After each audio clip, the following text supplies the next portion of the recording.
So, the holiday season is over and I'm finally able to return to YouTube videos now that my free time isn't completely eaten up by package waiting.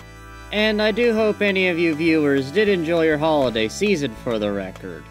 But with the fact that this video is probably going to be out there sometime in, early 2024, with the whole thing about the new year being New Year's resolutions, why not present a little piece of hardware that, well, ties into a long-term goal of mine. Today's topic is the final 4th generation console, a little machine from the territory of Taiwan called the Super A-Can. Now, before we properly begin, there are a couple of things that I do have to bring up.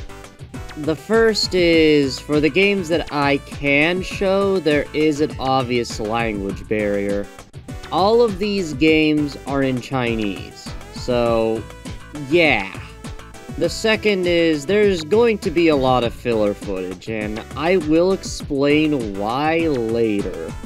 For now, just put a pin in it and just think upon the following sentence. Preservation is important. Before we talk about why this particular console fascinates me, let's talk technical specs. And I'm going to try to layman's terms this as much as I possibly can so that no one who isn't a hardcore do-or-die retro tech enthusiast will get lost. But the Super A-Can is powered by a Motorola 68000.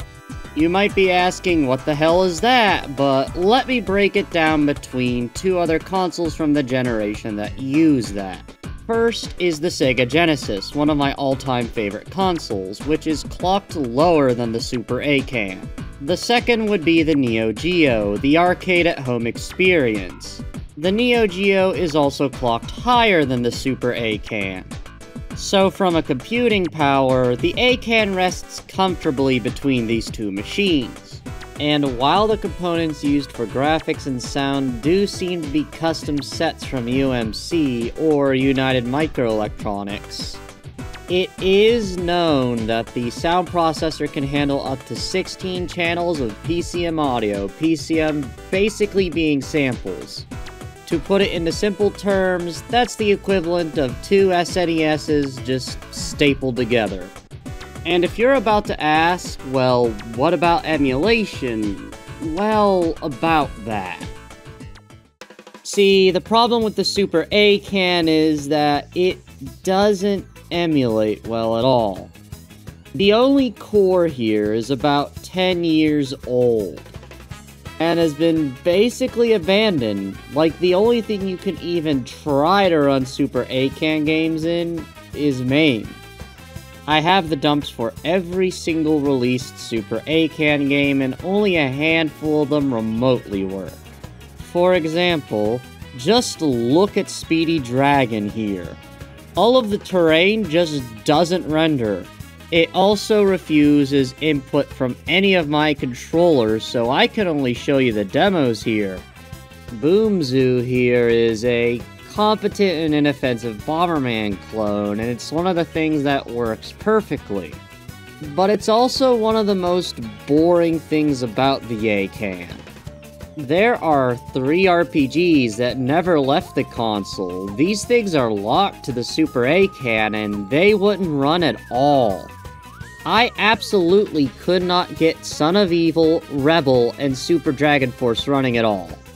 And even using the Super A-Can stuff, I had to use an old version of MAME that I just had laying around. And thanks to the fact that it did completely fail in its only released region. For most people, it's not going to be cheap whatsoever. Like, goddamn, just look at these prices.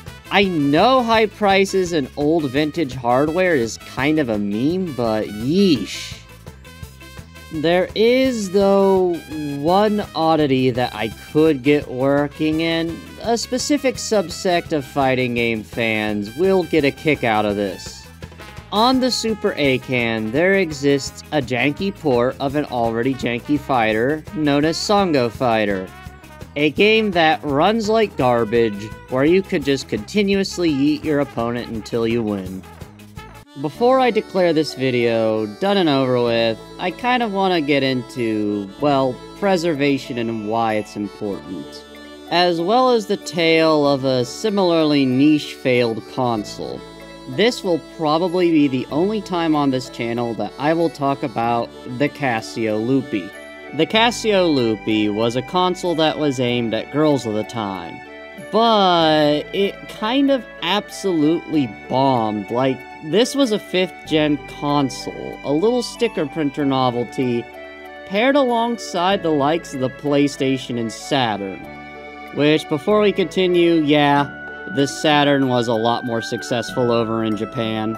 Yet in recent years, it went from being called Casio's biggest mistake to gaining a cult following, to the point where it's now beginning to be emulated.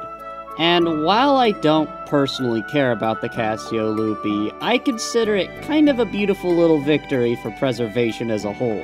And as much as some people like to slag on preservationists, lumping them in with pirates, a lot of them like preserving things as if it's a little time capsule, and you know what? No matter what, all software, every little bit of culture deserves to be chronicled.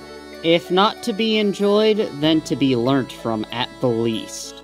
So the story of the Casio Loopy finally being emulated, although there is still work that needs to be done, did kind of remind me of the Super A-Can and led me to make this.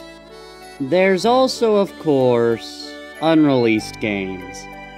Which, yes, from this one cursory Wikipedia screenshot, that is correct.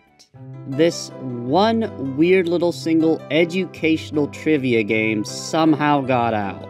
It released as a Mega Drive bootleg, likely for a clone console, and yeah, that's the loophole I'm using to talk about it on a Ballad of Bootlegs. And no, I am not recording any more of this game than the demo. I cannot read this language very well. But hey, if you've stuck through this video this far, thank you. This is pretty much just a weird little preservationist rant, so I appreciate any listening to any of this. Because this video is a lot shorter, I'm not going to include a credit screen, and well, this is the video that I do hope I can eventually make an update video on. So yeah, thank you all again for, watching and listening, and I do hope to have a longer video for you all next time.